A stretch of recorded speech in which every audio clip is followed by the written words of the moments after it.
The Full Melt Show is intended for a mature audience. It contains adult themes, adult content, and sometimes adult language. Listener discretion is advised. It's the Full Melt Show. Full Melt. There are. This has been a story we've been covering for so long, since November certainly, but there has been a lot of questions about what exactly the new law means. Essentially, recreational marijuana for fun, is legal in Nevada. What is not legal, of course, is driving under the influence, driving impaired, say under the influence of marijuana or alcohol. And that is something that the Nevada Highway Patrol is reminding people about, that they will be enforcing these laws, looking for people who might be traveling under the influence of marijuana. In November, voters in these states said that legal marijuana would be okay up to an ounce as long as you are 21 years of age or older. But the NHP says that there are very strong laws. They remind people of impaired driving, and they say that they will be out enforcing those laws. If you are convicted of driving under the influence of marijuana, it carries the same legal penalty as a conviction for driving under the influence of alcohol. As for the new law, I want to remind people of this. The law reads essentially, you can have up to an ounce of marijuana in possession of up to an ounce so long as you're 21 years of age or older. But casinos on the Strip have said do not smoke it on their property. It is not allowed in their hotel rooms. That's not a law, but it is their rule. It's also worth noting that, again, essentially the way the law is written, you can use it privately. So in your home, up to an ounce in possession as long as you're 21 years of age or older. That's essentially the new law. The winds of change with us on this first live report of 2017. And here's to wishing that I have better hair days to come. I'm Craig Figner reporting live. Back to you in our studio, where I assume there's not as much wind. Craig, I have been there many times before. Lots of hairspray, my friends. I'll let you borrow. Are you high? What are you talking about? It's the Full Melt Show, a marijuana discussion about news, culture, and entertainment. TheFullMelt.com. It's your backyard. It's celebrity interviews, talks with politicos. Plus, your calls are on the air. Download the Full Melt app, free at the Apple and Android app stores. With your host, Steve Green, the Full Melt Show. And welcome to 2017. It's just that fast.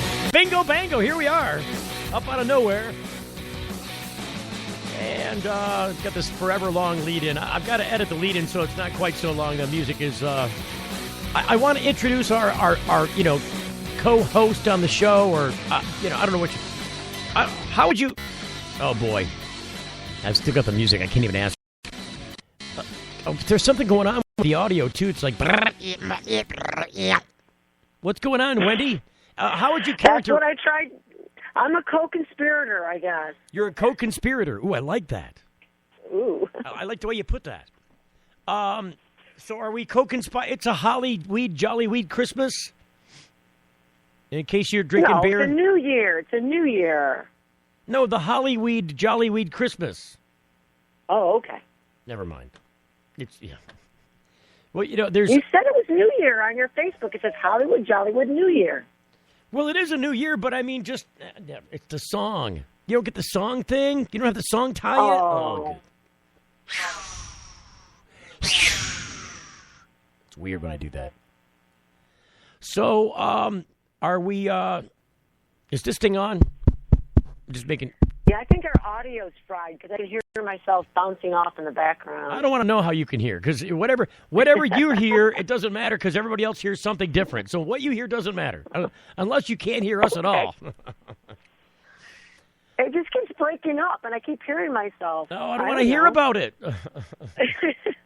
Nobody else cares. The only one that cares is you, and it would matter if it was me, too, but I can't talk about it all the time. Yeah. We can hear you just fine. Great. The other option was to have Buzz on the line. No Buzz. I don't like him. He's a jerk. He is. Buzz, don't ever call back. Wait a minute. Did I say that right? I don't know. 248-278-8067. Did you see him change the Hollyweed sign? The Hollywood sign to Hollyweed? I thought that was funny.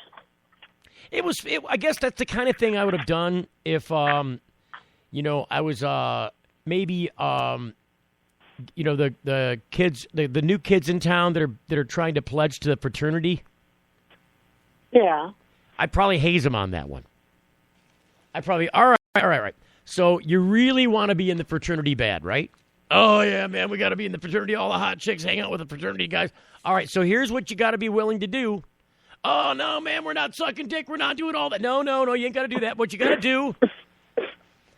to do is you got to, I'd make them get in their underwear, though. You got to get in your underwear, go up on that mountain, climb over the security fence, and then make Hollywood into Hollyweed. And if you can do that and take a picture of it, you're in. It looks like somebody got in. I heard it wasn't the first time it's been that way either. What, with the changing the sign?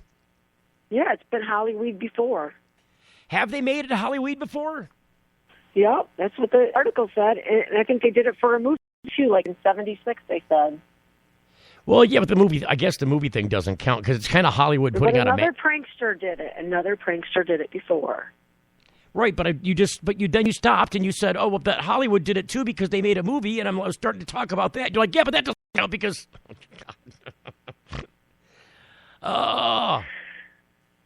So it wasn't a first time out, is what I'm saying. It wasn't the first time that's happened. No, we figured that out when you said it's been done before, but then we wanted to argue about which ways it had been done.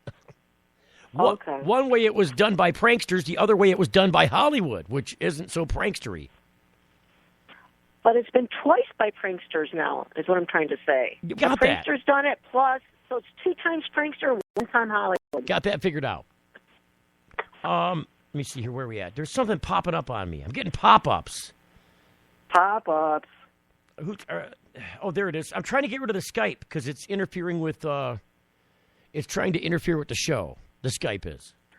But Skype doesn't like to go away. Like, Skype's one of those programs that you have on your computer, and if you tell it to go away, it's like, okay, well, I was going to pretend I'm going away. I'm still open. You just can't see me anymore. You have to say quit Skype, which is what I'm, And then it's like, wah, it wants to cry that you're quitting Skype. Oh, you sure you want to quit the Skype? We don't want it. We miss you. No, you don't want it. You just want to get credit for me all the time. Screw you. Quitting Skype. There we go. Now it can't interfere with the show.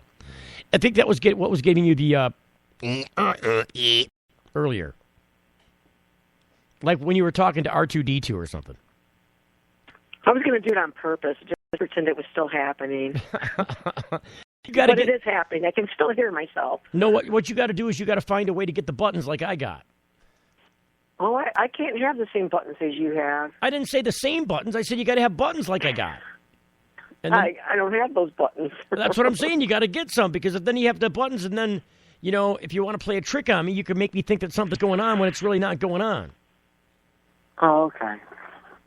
You get what All right. you get what I'm saying? I think so.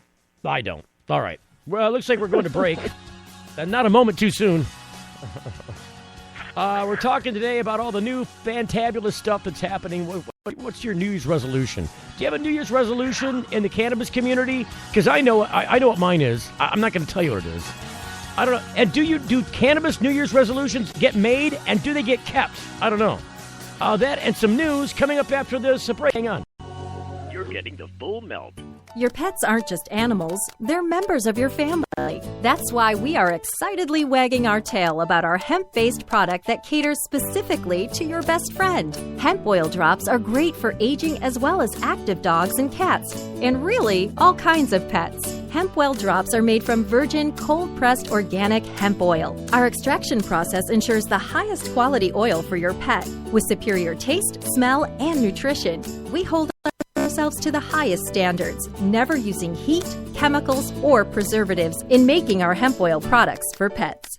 Pick up a bottle of Hempwell drops today at select retailers or online at hempwell.com. Hempwell, hemp health for pets. If you missed the last Full Melt show, You missed a lot. Yes, sir. We are just here to get you qualified, okay, for the lower interest rates. this is a Visa card. Okay, it's a Visa card, starts with 4, right? So why do you need the numbers off the card? I was going to let you know, like, what is your new interest rate going to be and what you qualified for, okay? Well, wouldn't it be a security risk if I was to give my card number over the phone? Like, sure, we are the one who sent you the billing statement. Aren't you really just a liar? Aren't you just lying about this? Aren't you just trying to steal my credit card number? Oh, you are. You little piece of shit. You're a little fucking liar, aren't you? You're a little foreign piece of shit, aren't you? You're a little foreign fucking puke, aren't you? That's what you are. You fucking piece of shit. Oh no! You get to suck my fucking. You get to suck my fucking American dick, you foreign piece of fucking shit. There you go. That's how you do that. Imagine a world where patients can use marijuana like any other medicine. The Marijuana Patients Organization challenges the status quo by helping our neighbors to enjoy a better quality of life. Visit the MPO at marijuanapatients.org and enjoy informative articles, engaging debates, and information about treatments, doctors, and dispensaries in your area. Over 50,000 people have registered at marijuanapatients.org since 2010. Join us at the Marijuana Patients Organization today, marijuanapatients.org. When you need legal help, you don't want to guess at who's standing next to you in court. And when it comes to a medical marijuana defense, it's even smarter to partner with a lawyer before you need one. Based in Royal Oak, David Rudoy has a proven history of not being afraid to take your case all the way to the Supreme Court and win. Find the law offices of Rudoy Law at RudoyLaw.com. RudoyLaw.com is a quick reference on your rights concerning Michigan medical marijuana and up-to-date news. That's RUDOI Law.com. Call 248-935-9074 now and talk about your legal needs, because at RudoyLaw.com, we don't just stand up for you, we stand up with you. Wish your skin could bounce back like it used to? Neutrogena Hydro Boost Water Gel instantly quenches skin to keep it supple and hydrated day after day. With hydrating hyaluronic acid, which retains up to 1,000 times its weight in water. This refreshing water gel plumps skin cells with intense hydration and locks it in. For supple, hydrated skin that bounces back. Hydro Boost from Neutrogena. See what's possible. And now, a Planet Green Trees flashback. That is the paradox. You can't make the civil employees rebut the presumption, right? The state just gave $8.5 million to this administrative agency to implement. I mean, the concept there is a little offset. The police are still seem to be involved in it. Nothing takes incentives away from police. In fact, it gives them more fish to shoot in the barrel. Right. The police are literally the regulatory agency for the entire program. And why is that? They needed their cut. They're the only ones knowledgeable and responsible enough to handle it. This major public health and safety issue. Don't miss the Planet Green Trees show, Thursdays at 8 Eastern on Spreaker. It's the Full Melt Radio Show.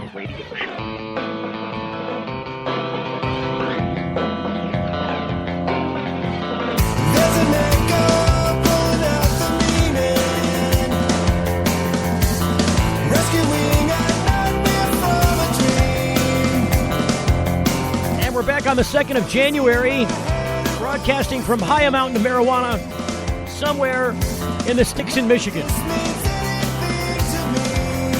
Welcome, marijuana minions. Do we have marijuana minions? Should we call people marijuana minions? I think so. They got to be called something. I don't know. I think we should take, people's votes. I don't think anybody's going to call, though. They're not going to vote themselves what they want to call themselves. They're not going to call in and do that.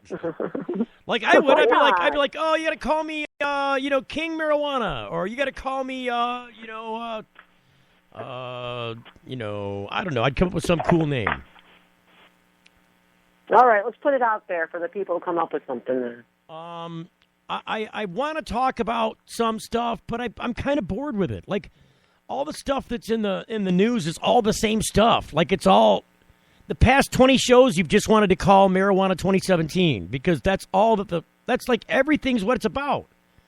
Every single news story that you see out there, at least the top 10 that we deal with every day on this show, basically all talk about, it's all the kumbaya, holding hands and running towards the sun. It's everybody's all happy about the marijuana in 2017 thing, with one exception, and it's getting too much play. That's the idea that Trump could do something and make this all go away. It's inappropriate fear. Hello? Nothing. Hello? Anyone? I didn't understand. You're saying that Trump could make this all go away. With the bad things that are going to possibly happen? Well, yeah, Trump could, first off, Trump is anti-drugs. He's anti-booze. I think he had an older brother or something he explained during the election process that said, he fell astray to booze and drugs. And so he's always been against them and doesn't really, do either one of them. But I heard that he was pro-medical marijuana and he wanted to leave that to the states, is what I've heard. Yeah, that's what I was trying to start to finish. That's the other half of the sentence that I was going to say. But yeah, he has said that, yeah, I believe this is a states' rights issue. He doesn't really give a crap about the patients. I mean, I haven't heard him say, I see a lot of suffering people that can do good with marijuana might help them. He hasn't said that at all. What he has just said is, this is a states' rights issue. That I believe this should be left up to the states and that the federal government shouldn't have anything to do with it. Look, Republicans have always been about small government, unless you get on this subject. Then they're like, we need big prisons and we need lots of money to pay for police and to crack down on the pot guys. So, this is where Trump might lay different, but let's face it, he's nominated some of the most dastardly, some of the, if Hillary were to say it, these would be the 1% of deplorables that he's put into nomination for cabinet positions. And so because of that, I think that it's likely that most of this naysaying is coming from those appointments, those nominations. Because what he's saying is, these are the people that I want to run my administration, but those people are 180 degrees misaligned with popular politics about marijuana. The consensus amongst 80% or higher of Americans is people shouldn't go to jail for weed. Stop it already. It's nonsense. Chasing people down for some weed when this just happened next door. Or even worse yet, putting people in prison for pot for longer than people who killed somebody with intent. Like, I slayed this woman with a knife because I didn't like her anymore. She pissed me off. So I cut her heart out. Somebody like that is getting less time than some of these pot people. I mean, for crying out loud, Obama is letting out right now, by the droves, people, he's commuted their sentences, so it's been 10 years or whatever, if you've done 10 years. He's commuted these life sentences to, like, this year or next year you get out. These are people that were selling drugs. These are people that were selling crack, mostly base cocaine. 90% of it's base cocaine. And he's commuting these sentences, and there's a guy that's been there for 39 years or 36 years or some ridiculous thing, his commutation has been denied. He doesn't even have a chance of having it maybe looked at again, and he just denied it. Oh, you're one of those nonviolent pot guys. Yeah, fuck you. You get to stay there and rot in hell. Meanwhile, all you crack guys, all you guys that were out there selling the crack on the streets, looking at your pagers in the 90s that got busted and we sent off to the pokey. All you guys, round them up, get them out of here. Now you, with the pot leaf on your shirt, you stay over there and stick your nose in the corner. And you don't get any commissary today. You hear me? No commissary, no telephone. Yeah, go back. Put him in solitary. I mean, that's how it is. I mean, I'm exaggerating a little bit, but... Well, there's an alternative. Maybe the business idea and aspect of this is not going to be denied with, this is supposed to be like a $60 billion business by 2020, and all these people that are invested across the nation, they're not going to want to give up at what they're already making money in. They're going to say, look. They didn't want to give up when this was all underground. When this was an underground economy, the idea of putting somebody in prison for 10 years because they grew some pot in the back room and got busted selling it to some dude down the street or whatever. None of that's at play here, right? I mean, when these guys were underground, when there were no medical cannabis laws, we're talking 70s, 80s, 90s even, up until late 90s. all these guys were getting busted for pot, and they weren't, like I said, they were just doing, prison was just part of the price of doing business, because we're going to stay open. We're not going to shut down our pot sales because you guys don't like it. I mean, that's what it came down to. We're getting more prices. We're getting better prices now because, we get the domestic stuff, we got the imported stuff. Depends on what you want to pay. What I'm saying is people weren't unwilling to, or they were unwilling to roll up the sidewalks on the pot sales. Just outright prohibition with very strong penalties attached weren't stopping people from doing that then. What makes you think now that their states have approved it, that the federal government saying no, still dragging their feet, kicking and screaming, is going to stop them now? And don't because now we're legitimized and they're making big money at it in the public eye. They're not going to give up that street corner now. They're not giving it up. Do you know who Gavin Newsom is? Yeah, I think I do. Who is he? Newsom. It sounds like, off the top of my head, I think he's a politician. He is. He's the governor of California. And there you go. So Gavin Newsom is one of the guys that has been pro-pot, right? He's always been about, let's get marijuana done here in California. Is he lieutenant governor? He's not the governor. He's lieutenant governor. Let me just look him up. He's not the governor. I take that back. I definitely overspoke there. I realized that when I said it. I'm like, wait a minute. Gavin Newsom is not the. So I think it's lieutenant governor. I'm just double checking.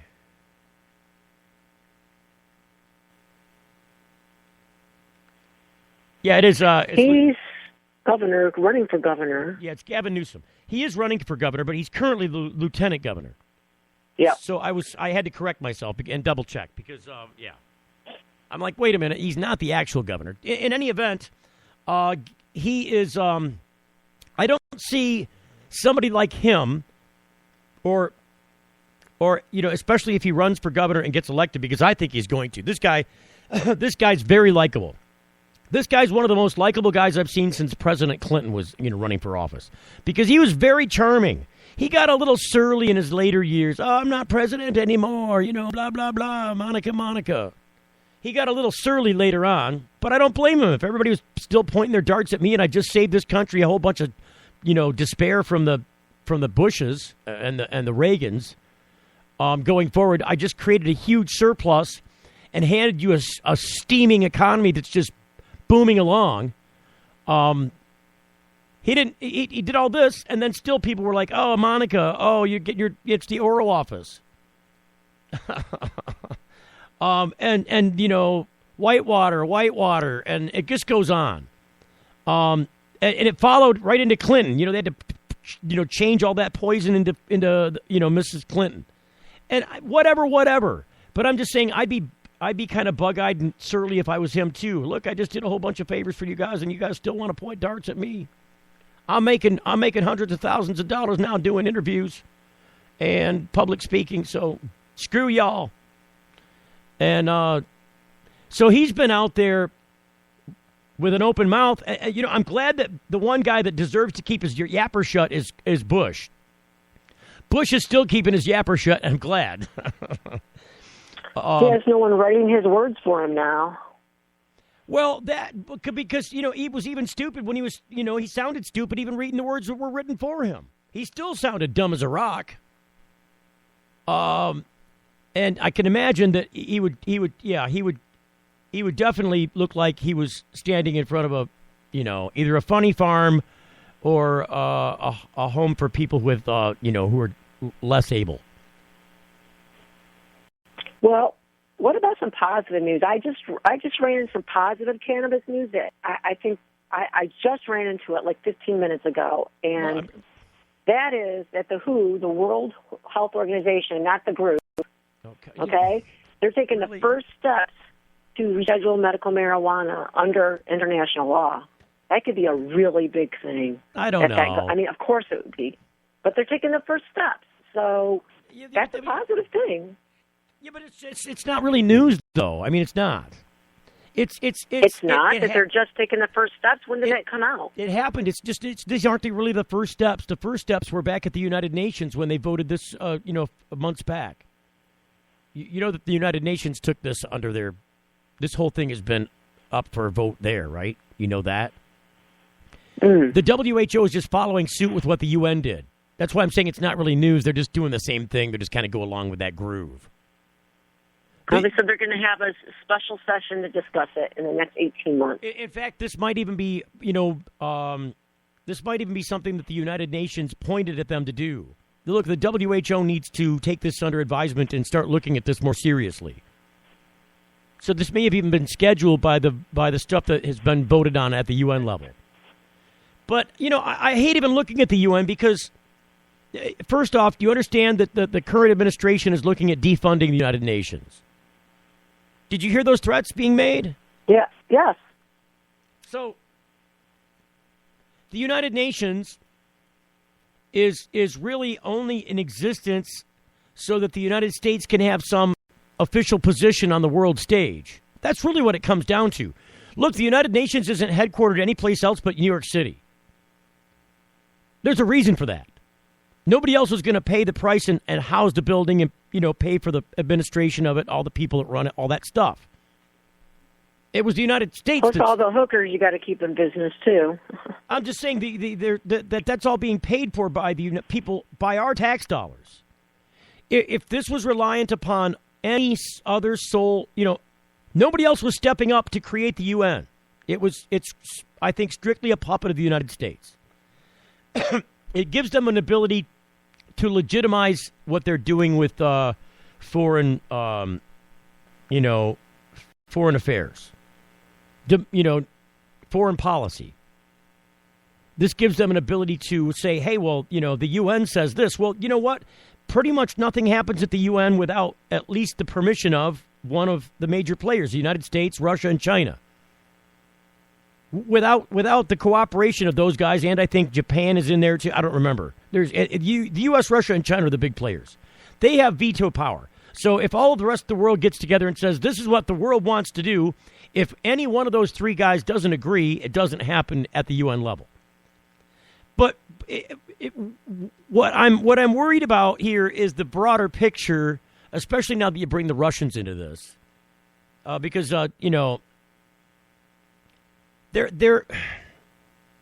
there's a bigger stage that people in this country don't look at. It's the broader world stage, but most of the people with power and control in this country, especially the Republican Party of our system, doesn't like to look at the world stage and think that it has any legitimacy, that they all just follow after us, that they're just living off of our coattails, like our scraps, like they're the peasants. The rest of the world are the peasants of the United States. I mean, that's kind of how our people in our country tend to look at the UN and the remainder of the world.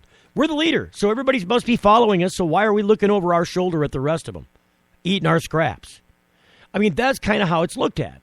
And so, but I don't look at it that way. Because first off, they're not all eating our scraps. Second off, we haven't made friends with a lot of these people. Third off, like I said, the United Nations is just a way to, push international law or, UN strategy, which is, again, really, a puppet of the United States. Because without the U.S., none of this would happen. None of this would go down. The U.S. would just be in a position to push its weight around by military might. And it still is. It just does it from a political bargaining standpoint at the UN. But what I'm saying is the broader world has already looked at drug policy and said, United States, even though you forced us to swallow this pill, because, you came and told us years ago that if we wanted your help and cooperation and aid, U.S. aid, and we do, then you've got to sign this treaty that says that you've got to make marijuana public enemy number one on the drug stage. That you've got to keep calling marijuana a scheduled substance that you can't produce or market or use. It's a terrible thing. We're getting ready to go to break here in a second. But I just think as the world stage is changing, you're going to see that, this Russia thing take place. I don't know what's going to happen with this Russian connection with the vice presidents or the president's nominees or there's some funny business going down here with the Secretary of State. There's a lot of connection with Trump business and money in the world stage, and the UN, and the pulling out of the UN, and the threatening of NATO. There's some foreign policy issues that are going to strain relations and push people into doing things they may not otherwise have done. Maybe threaten world peace. That's what I'm worried about, because there are definitely people that would like to see war made in this country because they produce weapons of war, and those guys will want to buy them then. You're getting the full melt. Your pets aren't just animals, they're members of your family. That's why we are excitedly wagging our tail about our hemp-based product that caters specifically to your best friend. Hemp oil drops are great for aging as well as active dogs and cats, and really all kinds of pets. Hemp well drops are made from virgin, cold-pressed organic hemp oil. Our extraction process ensures the highest quality oil for your pet, with superior taste, smell, and nutrition. We hold ourselves to the highest standards, never using heat, chemicals, or preservatives in making our hemp oil products for pets. Pick up a bottle of Hempwell drops today at select retailers or online at hempwell.com. Hempwell, hemp health for pets. Attention. Get ready to write down a very important number. Michael does not know how to fail. Second place is loser. If you have a medical marijuana case and need legal representation, call the best, attorney Michael Comorn. He's very passionate in the courtroom. Getting the best outcome requires quick legal action, and it needs to start with one call, toll-free to attorney Michael Comorn.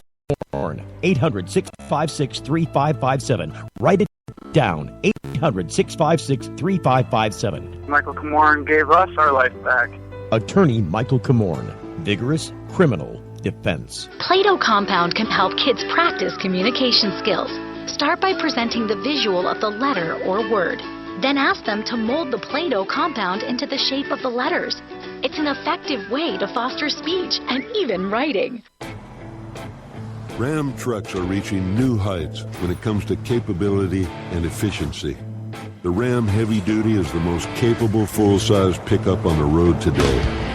And the Ram 1500 is the most fuel-efficient full-size pickup ever. So what does that mean? It means Ram trucks are built for the long haul. Ram, America's longest-lasting pickups.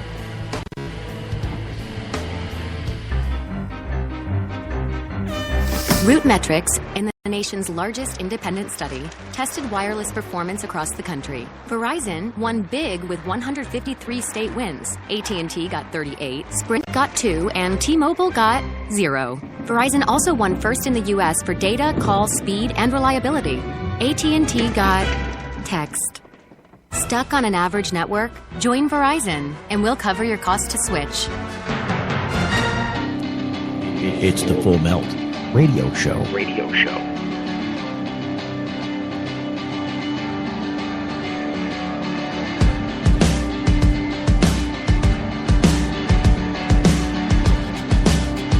Back on the air, riding the saddle for 2017.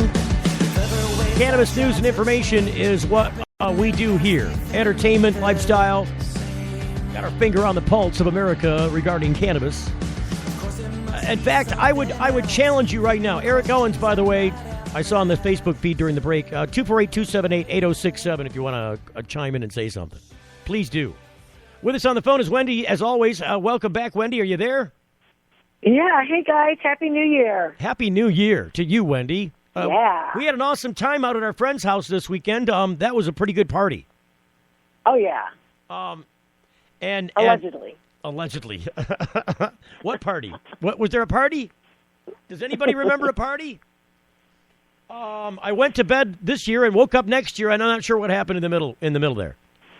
So I can tell you what happened for me. Oh, I don't know. Should we hear? Should we listen? Should we wait for it? Yes? No? It's quick. I literally yesterday went down for the count at 4 p.m. and did not get up to 10 a.m. today. Like, I was down for 18 hours. I recharged for 2017, and I'm ready to go. It took that much on the recharge? 18 hours. See, now I'm jealous. See, so I've got currently I'm looking at the viewer on Facebook. It says 1. And then I'm looking at the live thing on Freebie Mom. It says 2.3 thousand people. I'm telling you, I'm picking the purse of Freebie Mom. I'm figuring out what she's got going on. Mm-hmm. Can you imagine if we were the freemarijuana.com? I think it should happen. I think it sounds great. We'd bury Freebie Mom. We should get. so. You know what we should do? We should call Freebie Mom and get her on the show and see if she smokes weed. Yeah. I'll bet you Freebie Mom does weed. She needs to if she doesn't. She's got to be a modern Freebie Mom. Freebie Mom sounds a little bit, I don't know. Freebie Mom sounds like a milfy thing. I'm telling you. First of all, you got the name Mom in there, so that's kind of like not the idea of like freewheeling, if you ask me. You know, when I hear Freebie Mom, all I hear is Freebie MILF. That's, Freebie MILF or milk. MILF, MILF. You know what a MILF is, right? Yes, I do.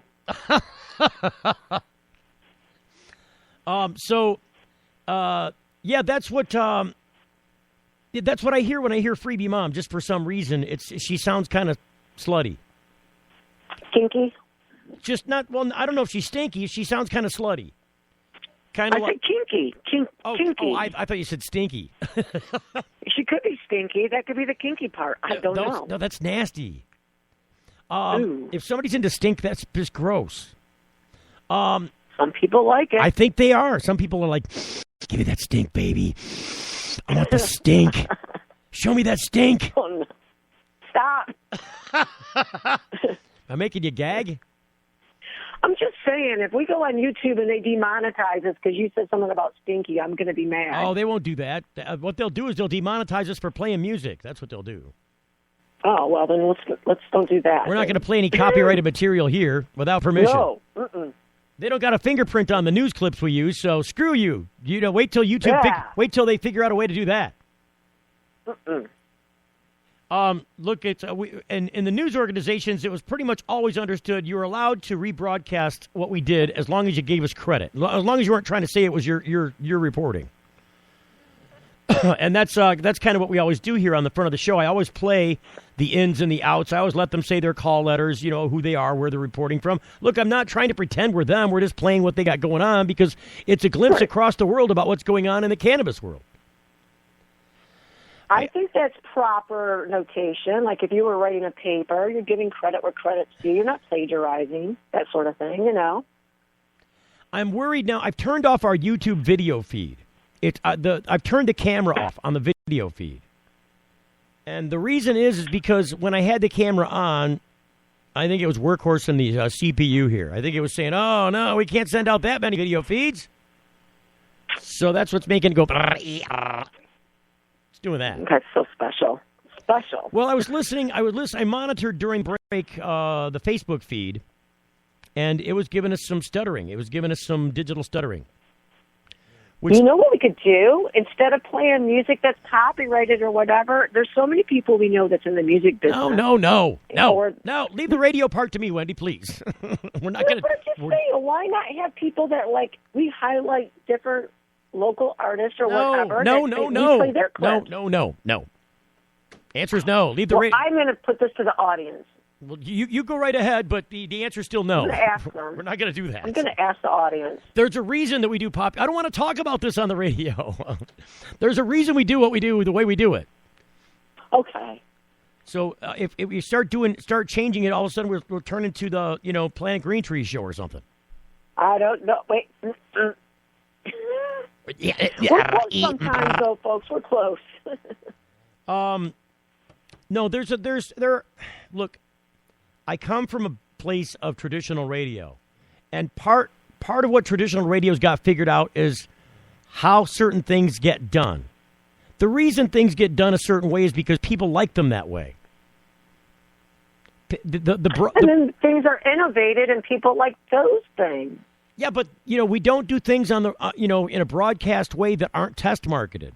That we don't know what people want or don't want about this. I can tell you doing local music going in and out of breaks will do us no... It's number one, it's still copyrighted if they're playing popular fare. Number two, it's not going to get us any listenership. The reason we do popular music going in and out of the show is because it's recognizable. So when you hear it, it's like, oh, hey, I know that song. Hey, I like that song. Hey, that's a current song.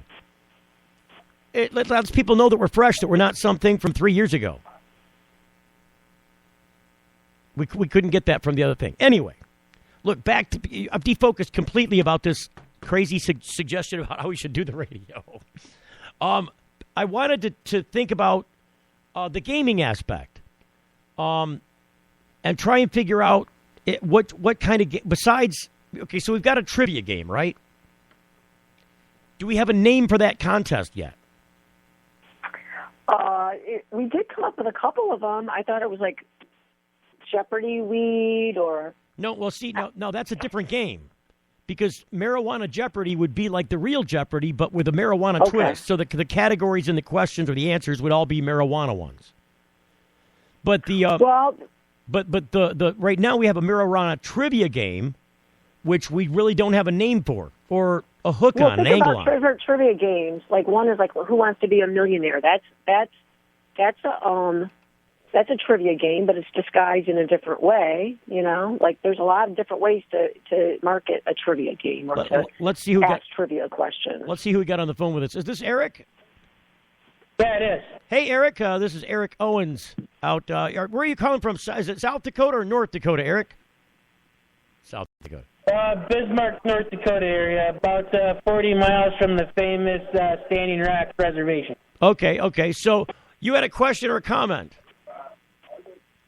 I just wanted to comment on our new draft language, the language that we've made for North Dakota and what Missouri has. All right. And go ahead. Well, I just want to tell you guys that, with you guys with MPP out there, and they're trying to put the language together, see if they're going to work with MI Legalize or not, and all your great marijuana activists in Michigan. What I've tried to convey to all them is that we're going to have set-aside of convictions for all prior past convictions, non-violent marijuana convictions.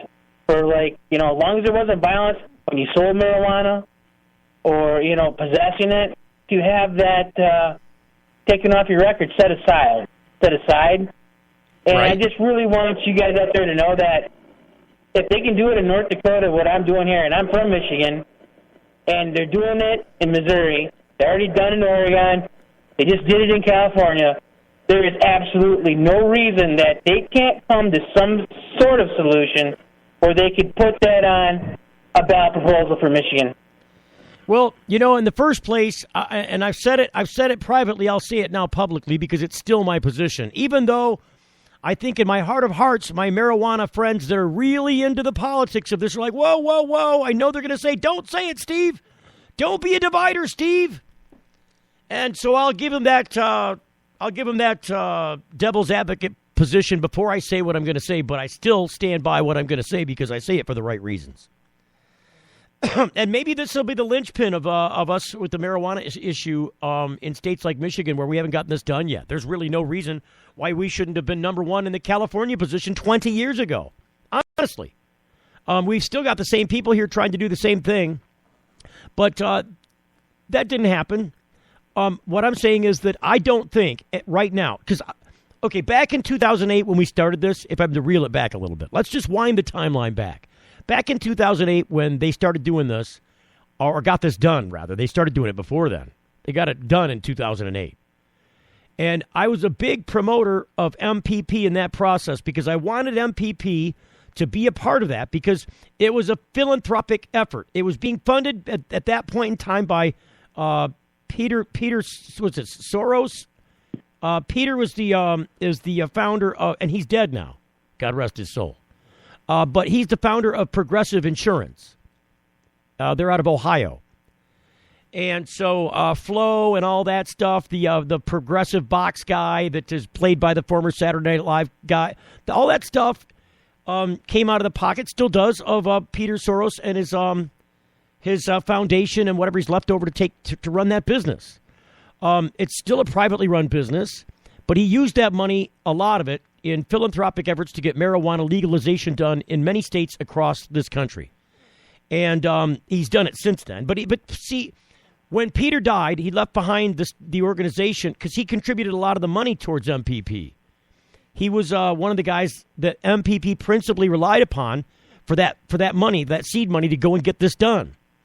But at that time, they were simply backing local states' efforts to get things done. Whatever the state was going, we're going to go in there and see if they're on target with the politics on this. If they are, we're going to back them and give them the money to make sure that they can do this. Because that's the only thing lacking is the money. So let's give them the money and let them do it. So that's what they did. And they did it here in Michigan. MPP got behind the Michigan initiative, and they got it done here. Since then, MPP has drastically changed. The people that were donating all that money have either died or have run out of money. And so MPP has now morphed. The people that are funding MPP are now the Marlboros of the world. The big box cannabis people of the world are funding MPP now. And now, rather than coming in and backing whatever state initiatives you got going on, MPP wants to write the language. They were principally amongst the fuckery going on in Ohio, back when Ohio was trying to, screwing this all up with the Budman or whatever the hell that thing was, and going to the colleges and the universities and trying to promote the Big Ten Grow Plan. MPP got behind all that stuff. Some of that stuff that was going on, MPP was involved in. Not necessarily that particular campaign, but others that also failed. It's because they're greedy. They want to write this in favor of big business, not in favor of the people of the state, not in favor of patients or caregivers. They want to write this for themselves now because the people giving the money to get it done have changed. They're no longer philanthropic, free the weed guys. Now they're big box, high profit guys. And they don't. Yeah, and Steve, I know that. I just would really like you guys to know that, MI legalized still has a chance to do what they want. And MPP can be, MPP put the set-aside convictions for California. And plain and simple, I just want to get people in Michigan to know that Missouri has their petition approved by the Secretary of State 2 weeks ago, and theirs is beautiful. You can read, I posted it on Michigan Normal, and Buzz of the Day and other formats, their whole petition language, and on there, Section 6, my favorite section, anyone who does not comply with the set-aside of convictions or doesn't in states where the Secretary of State, they have to have paperwork easy for people to get to have their convictions expunged. They are in violation of a Class A misdemeanor. That means the judge and even law enforcement. Hang on, Eric, because we're hitting the break and the music's going to give you a hard time about being able to hear me. So hang on to the thought. We'll explore this. We'll explore this idea and some others. Stand by, Wendy. We haven't lost track of you. Are you there? She probably can't hear me. Yep, she's here. Yeah, okay, she said she can hear us. Sorry, Wendy. Hold on. We'll be right back after this break, and we'll talk about North Dakota, and I think he said Montana, and MI legalized after these messages. You're getting the full melt.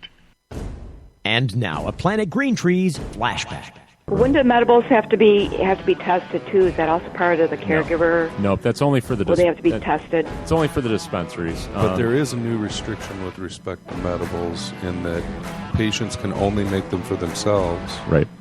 And they've created new crimes for transfers outside of the caregiver. They're very specific. But, I mean, it's not. That's what we just talked about. It's no more harsh than the manufacturer. No. They can be transferred. The medibles can be transferred from the registered caregiver to the registered patient, but not beyond. And that's how they would expect you to interpret the law.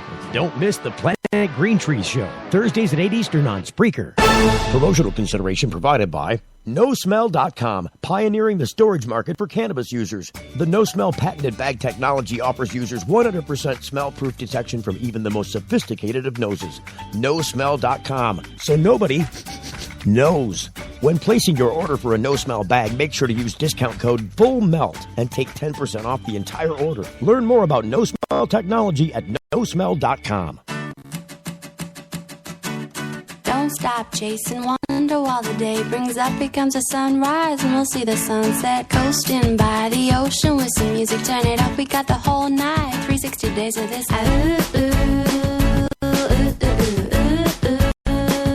All I'm saying why for memories will make you that always make you smile. Happiness is calling at sandiego.org. When you need legal help, you don't want to guess at who's standing next to you in court. And when it comes to a medical marijuana defense, it's even smarter to partner with a lawyer before you need one. Based in Royal Oak, David Rudoy has a proven history of not being afraid to take your case all the way to the Supreme Court and win. Find the law offices of Rudoy Law at RudoyLaw.com. RudoyLaw.com is a quick reference on your rights concerning Michigan medical marijuana and up-to-date news. That's RUDOI Law.com. Call 248-935-9074 now and talk about your legal needs, because at RudoyLaw.com, we don't just stand up for you, we stand up with you. My moderate to severe chronic plaque psoriasis made a simple trip to the grocery store anything but simple. So I had an important conversation with my dermatologist about Humira. He explained that Humira works inside my body to target and help block a specific source of inflammation that contributes to my symptoms. In clinical trials, most adults taking Humira were clear or almost clear, and many saw 75% and even 90% clearance in just 4 months. Humira can lower your ability to fight infections, including tuberculosis. Serious, sometimes fatal infections and cancers, including lymphoma, have happened, as have blood, liver, and nervous system problems, serious allergic reactions, and new or worsening heart failure. Before treatment, get tested for TB. Tell your doctor if you've been to areas where certain fungal infections are common, and if you've had TB, hepatitis B, are prone to infections, or have flu-like symptoms or sores. Don't start Humira if you have an infection. Ask about Humira, the #1 prescribed biologic by dermatologists. Clearer skin is possible. It's the Full Melt Radio Show.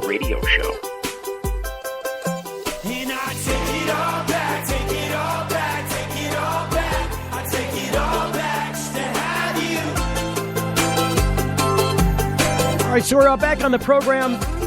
You know, Wendy had mentioned earlier in the program this thing about Senator Warren. Senator Elizabeth Warren been a big person about banks and banking. She's on the banking committee in the Senate. Hey, my life is real great. Feel I'm well on my way to my dreams. I wanted to make sure that we took some time before the show ended to reach back around and talk about that a little bit. I wanted to mention that during a reach around. We had to do a reach around with Elizabeth Warren. I did want to reach back and talk about that because I think that is news. But let's finish what we were talking about. Eric, in fact, I'm going to go ahead and stop the show audio just because we might go over a little bit, and we've only got a small segment at the end of the show here. Okay. So I'm going to stop this audio and pick it up later from the same position. Hang on, I got to reposition myself now. It's all gotten changed around on me. So listen, when you were saying, Steve, I was just, yes, sir. You were saying that you were saying supportive things about what MPP had done in other states and no, I did not say supportive things. Oh, okay, all right. I don't want to put words. What I'm trying to tell you is I'm in charge of North Dakota and our petition ballot. Right. And a friend of mine from Missouri, Tom Giulio, who just had theirs approved by the Secretary of State, and what ours will be similarly at the end of the month, is going to have set-aside convictions and have people have prior convictions for marijuana offenses that are nonviolent taken off of the record. No, I got you. And if the government doesn't comply with that within a 60-day amount of time, they are in violation of a Class A misdemeanor. Right. But this stops bureaucracy from dragging their feet. Not necessarily. I mean, look, Michigan. I'll give you an example where that might not play out the way that you think it might. It's difficult for the government to give themselves, or entities of the government, to give themselves a penalty for not complying with their own laws. And here's why. There's nobody there to enforce them if they don't want them to be enforced. That's correct. And that's why we're doing a constitutional amendment. And so that's solid. That means Steve Green can make a citizen arrest at any judge or law enforcement officer that doesn't help comply with you if you had prior convictions, having your record sealed. Yeah, no, I get you, but it still requires the cooperation of the people that have the power, the police and the judges and the prosecutors. They still have to be willing to play along with this. And if they're not... No, not once you put that Class A misdemeanor, and what they are doing is breaking the law, that's what gives Steve Green the leverage to give a citizen's arrest. Okay, I get you, but I still think... You understand what the power is? You really need to read the Missouri law, and, I posted it on Michigan Normal 2 days ago, Buzz of the Day, and you can read the whole thing and see the whole website, the whole language. And I just really wanted to park to Michigan that them saying that there's no way they could use these to set aside convictions is bullshit. Okay, here's the thing. And your angle is saying the MPP that they're all about money. It's correct. But maybe MPP might realize that maybe they should put this on here. They did it for the good people of California. Okay, I'll say this. Why not Michigan? I'll say this. So, yes, they did get it put in California. However, if you're big box marijuana, and I'm telling you that's who MPP is now, they're big box marijuana, it would not make any sense for them to want to create the rules around an industry in a state that represents 1/5 of our U.S. economy. It's 1/5 of our GDP in this country comes out of California. If it's representing such a large chunk of the world's national economy, the national economy of the world, we are a world economy. It would not make sense to then say, well, the people who've used to do this should stay in prison because they're going to get out of prison and they're going to buy their big box marijuana products. Right. And Steve, can I ask you a question though? Seeing that we're both on the same level here on this question here. Yeah. You personally have worked with MI Legalized. Yes. You know all the people and the headshots of MI Legalized. Yes. I want to know, what do you personally feel about MI legalizing, joining the MPP, and not having set-aside convictions on the ballot? Okay, what is your stance? So first off, I already told the people that I am connected with through MI Legalize, except with the exception of Jeff Hank. I haven't told Jeff this, but if he's listening to this show, he can listen to this too.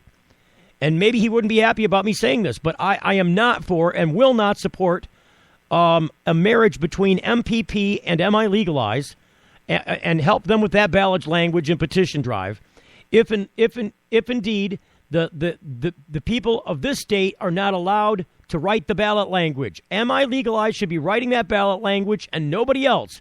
If MPP wants to get on and help support us, that's one thing, but I'm not inviting big box marijuana to come in and write this law. I don't care what. I don't care. Well, how do you feel about set-aside convictions?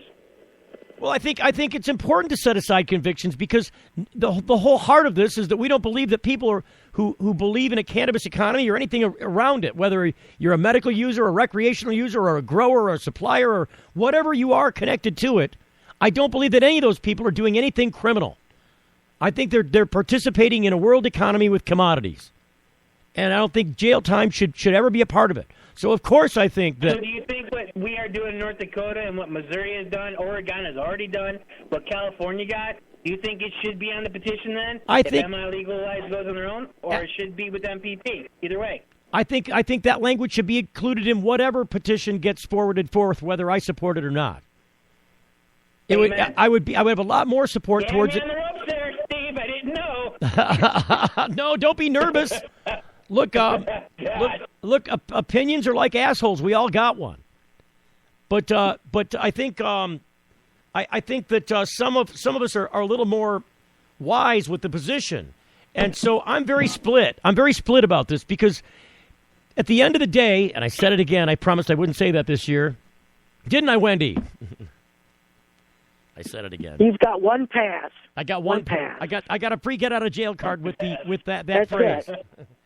When you stand back and look at the broader picture, it's really important that be included. But also in that broader picture should be taken the position that if we're going to get this done, we shouldn't let somebody else with a bunch of money come and get it done for us and take away from us the things that we think are important, like home grows. Yeah, or the things that you personally, that the community needs. Well, the size... in there.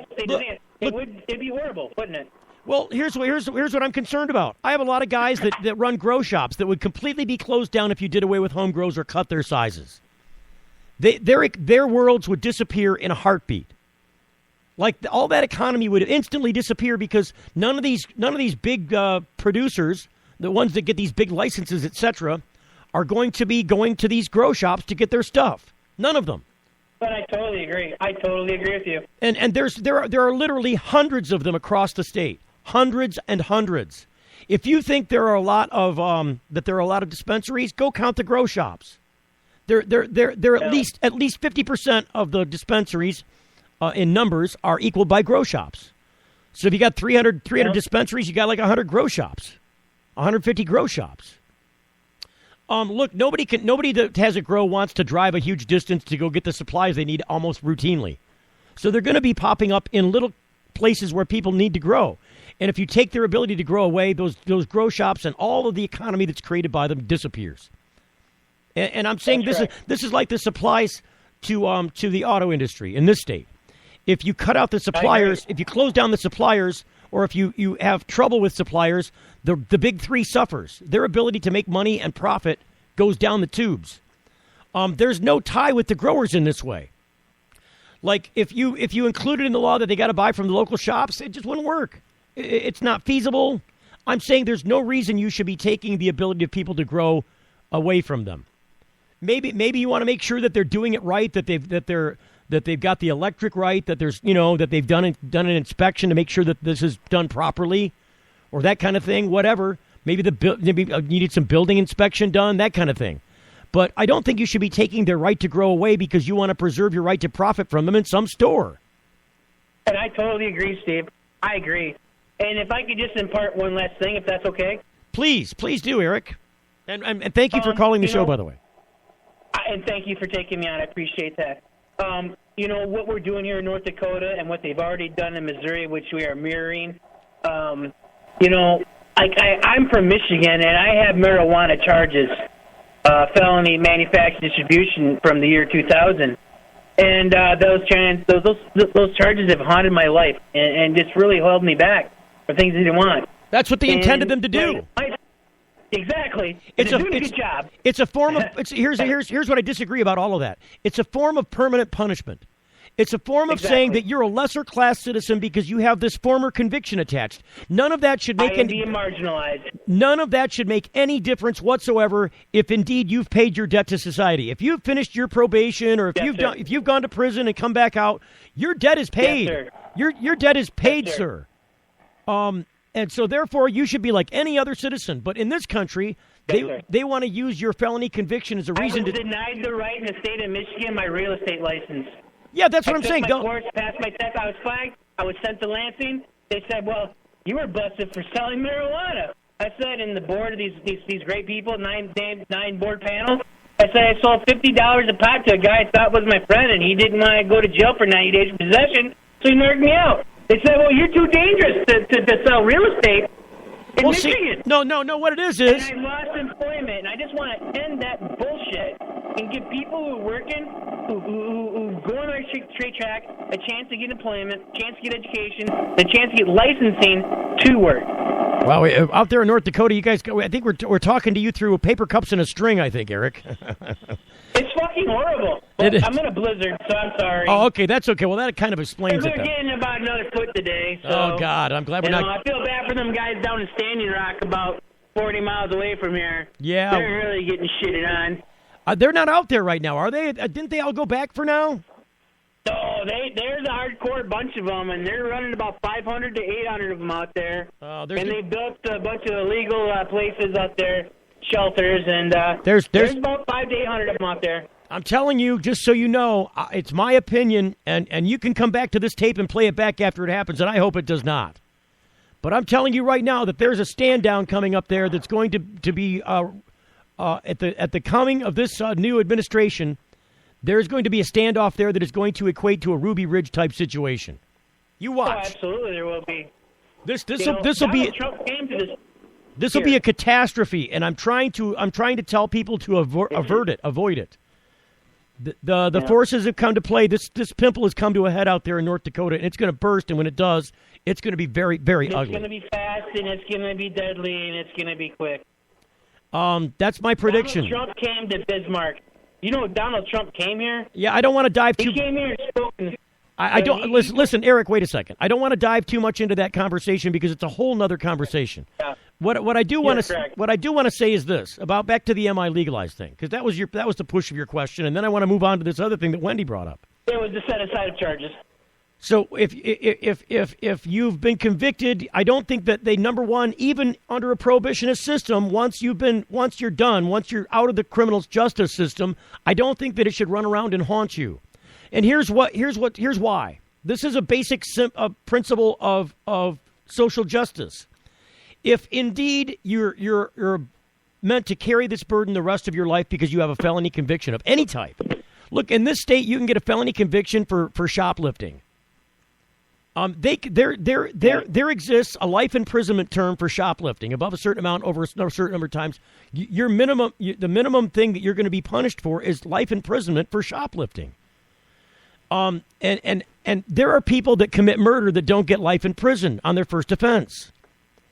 I'm just saying that some of this doesn't make sense anymore at some point. And our willingness to say that these people are worse than those people, or that once you've been kicked out of the system, once you're out and you've paid your debt, that there should be some permanent thing that follows you around. It's a self-fulfilling prophecy, because what they want to say is, look, this guy's already proven that he's a criminal. What's to say? And the statistics show that these criminals get back out of prison, they get to be smarter criminals, and they go back out and they commit more crimes. Now, if you were to take that statement on its face, just for what it is, think about it like this. If what they just said is true, then it is indeed a self-fulfilling prophecy. Because if you let these people get out of prison, number one, you just admitted that they come out of prison smarter criminals than when they went in. Then why are you sending people there? That's my first question. Why are you sending people to a place that you know when they get out, if they get out, they're going to be smarter criminals? That shouldn't be happening at all. Under any circumstances, that shouldn't be happening. So, that being said, now let's move on to this question about this thing. So, if you're a felon now, and you're required to say whether you're a convicted felon or not, if you're making an application to a job somewhere, and that if you lie on that application, they find out that you are a convicted felon, it's grounds for firing you, or that they wouldn't have hired you knowing that you are a convicted felon. Mind you, you've paid your debt. You're a model prisoner. You're out here to set your shit straight. You're going to live the straight and narrow now. You're going to be a normal, good citizen. But they've taken this opportunity away from you because they've labeled you a criminal for life. And therefore, and the set-aside convictions would stop that.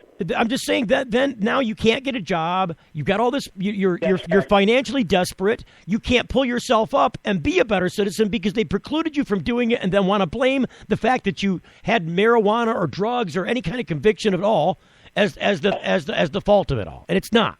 That's right. So this kind of set-aside convictions is the easy way to take care of that, and it's easy to put on any petition or constitutional amendment in America to all the 28 states that have the direct initiative access. My point is, Michigan is just the same. My point is broader, though, Eric. I don't think it should just be limited to people with marijuana convictions. I think if you're a felon, and you did your debt, you shouldn't be held.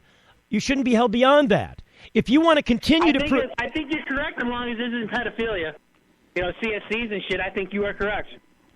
Well, I mean, I think any criminal, but I think there are certain criminals that we've criminalized their behavior, but haven't sought a way to fix it or haven't sought a way to contain it. And CSC is one of them. Mentally impaired people or people who are considered crazy. This is another problem that the criminal justice system doesn't need to be, handling. People who have mental problems don't have the capacity to figure out that they're doing something wrong in the first place. They're not really criminals. They're just nuisances. And they wouldn't be nuisances if we had a way to contain them. We don't. Right. We did away with it during the Reagan administration. They just said, look, we'll just hire more police and put them in jail. It's the wrong way to treat people. And that's what really this comes down to, the treatment of people. The criminal justice system needs entirely reformed from the ground up. This shouldn't be a system of just punishment. If you're going to incorporate punishment into a sentence, it should be explicit and it should be enumerated. And then once that punishment is over with, then it's over with. It shouldn't be maintained the entirety of your life so that you can't become a better person. If indeed you want a justice system that reforms criminals and turns them into good people, then you better give them that opportunity when they get out. End of story. So now back to Wendy. Agree. Back to Wendy. Eric, did you have anything else that you want to say about the North Dakota thing? If you wanted to get people pointed to your, I just in partying. I just like to say maybe our new catchphrase should be, "Don't sign a petition that doesn't relinquish former marijuana charges." Well, I like that. Well, if it doesn't relinquish former marijuana charges, don't sign it. Well, what if it doesn't do that, but it does everything else you want? See, this is the argument that I think that people like Jeff Hank would be making if I'm to argue in their favor. Because that's what I want. I have former marijuana charges. No, I get it, but that's just a special interesting. Like, you have a special interest to that because you have former marijuana charges. Maybe somebody else who doesn't have former marijuana charges doesn't care about And that there's issue. There's so many people will sign it that don't care about legalizing marijuana, that want to help family members get a second chance at life so they can work again. And that will make people vote for it. See, that's the difference. Look, people don't give a shit that's about that's a great. going to get people to go vote for it. That's a great point, Eric. Everyone's has a family member that's been affected by it. Look, it's a great point, but it's a broader point if it's inclusive of more people than just marijuana charges. I think it should be the biggest point of the whole thing. Because everyone talks about the war on crime, the war on drugs, and the prisoners of war from that. Well, that's what we should be focusing on. There isn't a war on... Let's change it, save the people. There isn't a war on crime, and there isn't a war on drugs. There's a war on our own people, and it needs to stop. Correct. All right, and that's a way for people to unite. We got to go, Eric. But thank you for having me on the show. I appreciate it, buddy. Thank you for calling and weather out that storm for us and stand up for them people out at Standing Rock. We're behind them. All right. Have a good night. All right. Peace, brother. 248-278-8067. There's no time for your call, but that's our number. Wendy, this thing with Senator Warren, I think it's important. Well, what is she actually accomplishing? Because I looked at the article, and it said that she was going to help marijuana-related businesses, like, suppliers to marijuana dispensaries and that sort of thing. But I didn't see anything specifically about, like, dispensaries or those types of businesses who are still having problems getting access to banks. So right now what's going on is anybody with a bank account that they can attribute back to marijuana trafficking in any form is being closed down because the banks are too afraid that they're going to get audited and they're going to get fined for propping up, a RICO type thing, racketeering, money laundering. As long as marijuana is considered a Schedule I substance and banned by the federal government, the banking system will not let you trade in it at all, under any terms or circumstances. So you might even be just a paraphernalia shop. The fact that people might be coming there to purchase things for marijuana, they will tell you cannot have your MasterCard Visa system. Yet they proved that Wells Fargo was associated with, like, the Mexican cartel trade. And what type of punishment did those guys get? So again, you take this in a different direction because that's not the focus of your point, but you're going to make me go down a different place. Yes. It is the focus because it's like it's showing the hypocrisy of how average person just trying to make money on the street, doing what they're supposed to do in America, which is to pull yourself up by your bootstraps and make a business and make a name for yourself, gets shut down by the little person. But the big people who do the same thing on a larger scale, they go free. Well, okay, so we're already defocused from Senator Warren, which was the point we were trying to come back to. But I'll just entertain that thought because you're making a good point. But they're the bank. They're the bank. Yeah, they're a bank, but they're just a business. Talking about banking. It's just a business. It's just a business like any other. The thing is that the banks themselves did this, and they still have access to all the money they want and 0% interest. But the people who are making money as an average person cannot get access to the bank. But the bank can do the same dirty shit themselves. What I'm saying is that the bank is just adhering to federal law and protecting their own business by saying if you've got marijuana-related businesses, we cannot take your money. Because if you do, all the stuff that you just talked about that they've got access to and that they make money from goes goodbye. That's what they're doing. They're protecting their own financial interests. This has nothing to do with about the banks hating marijuana or hating marijuana money. They would love to take that money. They're not going to do it, though, and put all their other investments at risk. But they already did it, and it was illegal, but it was on a giant scale with Mexico. Yeah, you know what I'm saying? They're already doing things that are illegal, but they get a pass on it. Well, because it's just a hypocrisy whether something's legal or not. It's just a matter of whether you can pay the fine and continue your business or not. It is, but again, when you take back and look at the broader picture, the banks are just like Big Pharma and some of these other big special interest groups. They run part of the system. They run part of the game. They write their own laws. Listen, the banking guys write their own laws with their own attorneys, and they take it down to their representatives and say, this is what you're going to pass. Just like oil does, just like agriculture does, just like Monsanto does. This is what our system is turned into. It's pay to play. It's what we've got now. And this is why for 40-plus years we've had a problem with getting cannabis recognized as not a dangerous thing because the guys with all the money have been busy labeling it that way and spending lots of money, much of it yours, your own money, in giving you the message that this is dangerous, keep your kids away. That's the message. So if I'm a big bank and one of my big customers is, Marlboro has no problems with the MasterCard Visa system selling cigarettes across the country. But so this is why the banks are doing what they're doing. What Elizabeth Warren is trying to say, to clarify your earlier question, because you sounded confused about it, Elizabeth is saying, look, we're going to take away the stigma of the banks in dealing with marijuana-related businesses. So the banks no longer have a threat to them from the federal government or the Justice Department in closing down their accounts or restricting their ability to conduct business because they're under investigation for a RICO violation. Or because they believe they're racketeering or doing this other stuff inside the U.S. See, what you're talking about is stuff that was done through banks, through those banks, but those transactions were out of the country. Yes, it's still illegal. Yes, they're still conducting business here. Yes, they're still regulated here. It's still a U.S. bank. Many of these banks are not even U.S. banks, like HSBC. A lot of these banks got busted in the whole mortgage fraud scandal. They didn't pay any prices then either, other than pay some money. Look, we had to bail them out and they had to pay us back.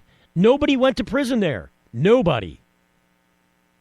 So there's nobody that's at the heads of these corporations that are looking at going to jail for violating federal laws anyways. What they're protecting is not somebody going to jail. They're protecting their assets because they aren't all theirs. But what Senator Warren wants to do and what she's what the article says. You said you read part of the article. I'll tell people what it says. Do I even have the right one? Hang on a second. I might have pulled up the wrong one. So, Senator Warren,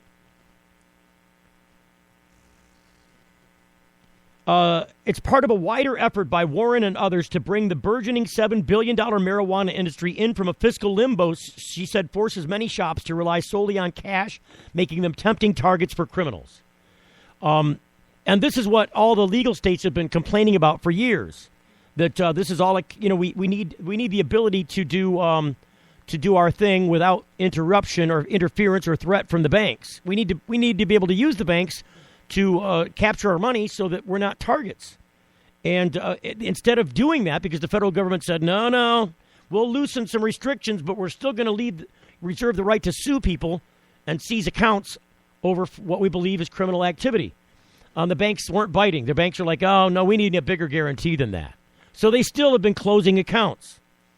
I had an account through Chase when I first opened up regarding this radio show. It was the medical marijuana radio show. And so that's how I opened up the bank account. I had a Visa card that said medical marijuana on the card. If I was still a member of that bank, I'm not, they would have pulled my card. They would have closed my account. In fact, they threatened to. It's one of the reasons I left and went to a credit union. But when I went there, I decided to change the name of the show and remove the word marijuana so that wasn't an issue because I needed MasterCard Visa to be working. And I didn't want my bank account to be seized or me to be associated with an illegal business. I'm just doing an entertainment show and the news. Cut it out already. I thought it was entertaining, though, that I had a Visa card that said marijuana on it. Because it's such a throw into the face of the federal government and their ban on it. Here we are doing a show about it and making money because it's got the word in there. For some reason, the stupid bank wants to close down my account because of the name of the show. Come on. Isn't that going towards free speech? I'm a radio show. So in any event, what Senator Warren is trying to do is say, look, we're going to take all the restrictions from bank on pot businesses away. The Justice Department and the banking system can't be threatened by the Justice Department or the federal government over its transactions with marijuana businesses. Now, what this will do is it will free up people to do this. It'll also free up your local street dealer to take your MasterCard Visa transaction. Does this include dispensaries? Because if it doesn't, it does. It's all marijuana businesses. It just said shops that rely solely on cash, making them tempting targets for criminals. Quotes the story. So it's anything. Look, the banks aren't discriminating against dispensaries. You don't have to be a dispensary. You could be a candy maker. You could be a radio show like mine, and they won't take your money. They won't let you open an account. They will close your account and say, here's a check, go back and take it somewhere else. Because we're not handling your cash. What's interesting is that they haven't allowed dispensaries to do the banking like they want to do, but they can take the taxes and that can go into a bank and that's okay. The taxes from that dispensary when they charge them for it's really it doesn't matter the taxes that they're paying, the retail taxes and all that stuff, because that's all state stuff. It's the federal. But that's also medical related. It's marijuana related, so they can take the money once it's been washed. You're not distinguishing the line between the two. Let's just be clear about what money's going where. So if you got a state business that's operating legally in the state as a dispensary, right, or a collective or whatever it is, and they're making money, and then they have to pay taxes, and they probably are collecting sales tax and other stuff. So they're paying the sales tax. They're paying the tax on their business. They're paying their licensing fees and all that stuff, all these regulatory things. But the federal government, through what is it? I can't remember this particular regulation. It's 10. I can't remember it. It's got a D in or an E in there. Anyways, this particular federal tax regulation that says if you got your money from if your money is ill-gotten gains, in other words, it was obtained illegally through drug sales specifically. That it's taxable at a rate of 90%, and that you don't get any tax write-offs for your regular business activities. So the federal government won't recognize standard deductions, things like heat and rent and payroll and stuff like this that you could normally write off your income taxes as a business. They won't allow these deductions. So it doesn't matter. The federal government doesn't need to take a stance on saying, oh, well, we can't take your income tax money and all this other money because they're still taking 90% of whatever you made before your deductions. So you might be redlined at the end. You might be in debt at the end of the year because you what little money you made, they took 90% of. What if you didn't make any money? Now you would be in debt. So, and I'm not saying that that's the situation people are in, but this is what they're in on paper. And so the federal government hasn't had to have a reason because they're going to get people's income tax money that's income tax. Look, it's income from somebody. We didn't delegate about whether the income was legitimate or not. It's just reported income. Whether you got it from bad stuff or good stuff, whether it was illegal money or doesn't matter, it's still income, so we're going to tax it at whatever your income tax is. So they're going to get that either way. But as far as the money being generated, the lobbying they did to open the shop, to say, look, we're paying sales tax, we're paying all these other taxes, our payroll tax and all this other stuff. We're paying all these taxes. But the federal government doesn't really get to come in and have a say in that because of the way it's set up. Again, it's FICA, and all this other stuff. You're contributing towards your Social Security and it's income tax. You could have been selling coke on the street corner. You could have been a crack dealer, and if you're going to report your income, they're still going to take FICA out of there, and then they're going to take 90% of your ill-gotten gains and take you to prison for selling crack, which is what they're doing to people with pot right now. Plus people are afraid that the banking system leaves a trail, and the trail leads back to all the transactions they did with their business. And so now it's identified the people who are buying, the people who are selling, and a big target, again, for the federal government or state officials if they wanted to come in and use it. So the battle isn't over with, but the war is being won by people like Senator Sanders. Senator Sanders. I just called her Bernie. Go feel the burn, Elizabeth Warren. People like Senator Warren and Senator Sanders, who would also say the same things. Banks should be allowed to do business with these states, and all states, for that matter. Cannabis shouldn't, preclude you from making a dollar in this country. It's going to have to go that way because there's no other feasible way to make it work. So the federal government's going to have to take this stance in its little baby steps, like the ones being perpetuated by Senator Warren, that are going to get us there. And that's what that story means. I hope that clarified it for you because, you seem to be a little confused about whether it included dispensaries. It includes all marijuana business. Well, I was looking for the letter itself online. I haven't seen that yet. Yeah, I still feel like there's maybe some wiggle room in that story for maybe that being the case. Right. There's still more to come on that for sure. Still more to come. Listen, Wendy, we are definitely way over time. Thank you for being on the show. Welcome to 2017. I think it's going to be a great year in the cannabis business, no matter what happens. I am afraid for our politics, though. We'll see you tomorrow, next time, on The Full Melt Show. Thanks for joining us.